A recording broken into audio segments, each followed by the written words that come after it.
The morning bell rings, echoing through the grand hallways of Rosewood High School. Sunlight filters through the tall windows, reflecting off polished lockers and bustling crowds. Teenagers laugh, shout, and rush to their classes, filling the air with a mix of perfume, chatter, and the metallic clang of locker doors. But amid all the noise, one corner of the hallway remains silent, where Emily, a 16-year-old blind girl, stands uncertainly with her white cane tapping softly against the floor. Her uniform is neat, her dark hair tied in a low ponytail, and a small silver bracelet dangles from her wrist, a gift from her late mother. Her world is different. The colors, faces, and expressions that others see are for her just shadows and echoes. Every sound paints her picture of reality. But what she feels most clearly isn't sound, it's loneliness. As she walks down the hall, students part unconsciously, creating space without offering help. A few whisper as she passes.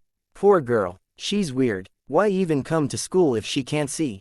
Each word lands like a quiet dagger. She keeps her head down, her cane tapping rhythmically, click, tap, slide, her only companion in a world full of eyes that look away. A loud laughter suddenly startles her. Someone rushes past, bumping her shoulder. Her books spill out of her hands and scatter across the floor. The pages flutter like wounded birds. Emily bends down, her fingers searching the cold tiles for the missing pages. Dozens of feet pass by, stepping around her but never stopping. For a brief moment, she freezes, biting her lip to hold back tears. She whispers to herself, "It's okay, Emily, just pick them up." From the far end of the hallway, a quiet figure observes. Mr. Harris, the school janitor, a man in his late 50s with tired eyes and gray in his beard, pushes his mop bucket slowly. His blue uniform is faded, his hands rough from years of labor, but his gaze is kind. He watches as Emily struggles, small hands trembling, knees pressed to the cold floor. He wants to help, but before he reaches her, the bell rings again. Students rush past, flooding the hall until she disappears behind the moving crowd. Mr. Harris sighs deeply. Another day, he murmurs, his voice heavy with compassion. As the hallway empties, he finds a few pages left behind, one with her name written in delicate handwriting, Emily Carter, grade 10. He carefully folds the page, placing it in his pocket. His eyes lift toward the door she exited from moments earlier, and he whispers softly. No one should feel invisible. The camera lingers on his face as the hallway lights flicker, the sounds fading into silence. A single mop streaks through the corridor, symbolizing how one unnoticed man sees what others refuse to. It's late afternoon. The sun has dipped low, painting the empty hallways with a golden glow. The school is quiet now, lockers closed, classrooms empty. Emily moves slowly, guided only by the echo of her cane. She had stayed behind to finish an assignment in the library, but now, every step feels uncertain. Her cane taps against a bucket she didn't expect. She gasps, startled. A soft voice responds immediately. Whoa, easy there, young lady. It's Mr. Harris, mopping the floor nearby. His gentle smile is the first kindness she's heard all day. I'm so sorry, Emily stammers. I didn't see, I didn't know you were there. He chuckles softly. Don't worry, I don't think anyone really sees me either. There's a warmth in his tone that puts her at ease. She listens as his mop glides over the floor, slow, patient strokes. For the first time that day, she feels safe. He notices her backpack looks too heavy, her steps too careful. Do you need help finding the exit? He asks. She hesitates, pride fights with exhaustion. Finally, she nods. Yes, please. Mr. Harris gently takes her hand, rough and calloused, but steady and reassuring. The moment their hands meet, the camera focuses on their joined fingers, a bridge between two forgotten souls. They walk slowly down the hall, the sound of their footsteps echoing. Emily begins to talk, something she hasn't done in weeks. People, they don't mean to be cruel, I guess. They just don't know what to say. He replies softly, sometimes silence can be the loudest form of cruelty. They stop by the exit. The late sunlight warms her face. She smiles faintly. You're the first person who talked to me today. He looks surprised, then saddened. That doesn't say much about the world, does it? Emily chuckles, a small, fragile laugh. You sound like my mom. She used to say people don't need eyes to see kindness. Mr. Harris nods, his voice gentle. Your mother was a wise woman. She was, Emily says, tears forming.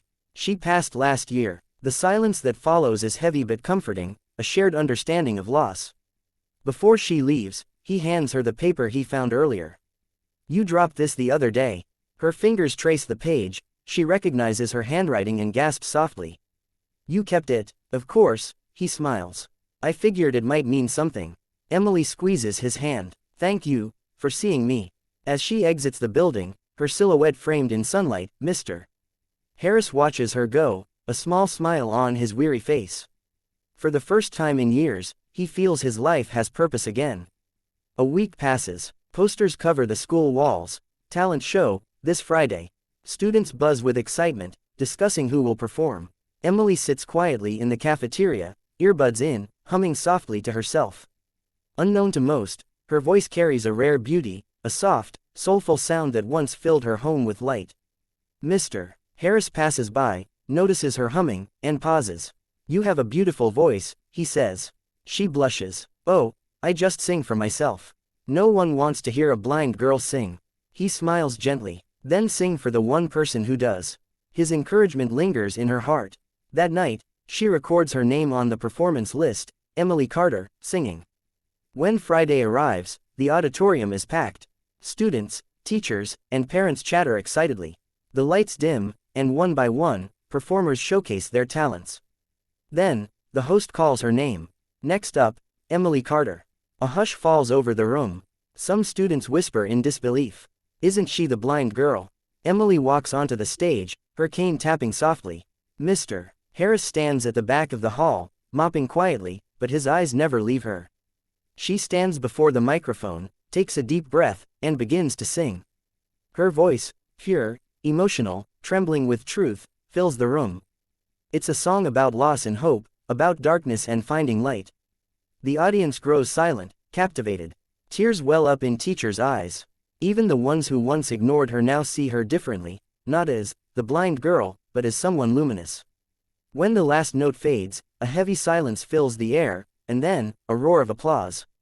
The entire hall rises to its feet. Emily smiles through tears. This song, she says softly into the microphone, is for the man who showed me light, even when I couldn't see. The camera cuts to Mr. Harris, his mop still in hand, eyes glistening. The crowd turns, realizing who she means. Slowly, the janitor steps forward, hesitant but touched. Students part to make way. Emily reaches out a hand toward his voice. He walks up, takes it gently, and together they bow. The spotlight glows warmer, brighter, like a sunrise breaking through years of darkness. As the camera pans upward, their silhouettes merge in the golden light, a girl who couldn't see and a man no one noticed, both finally seen by the world.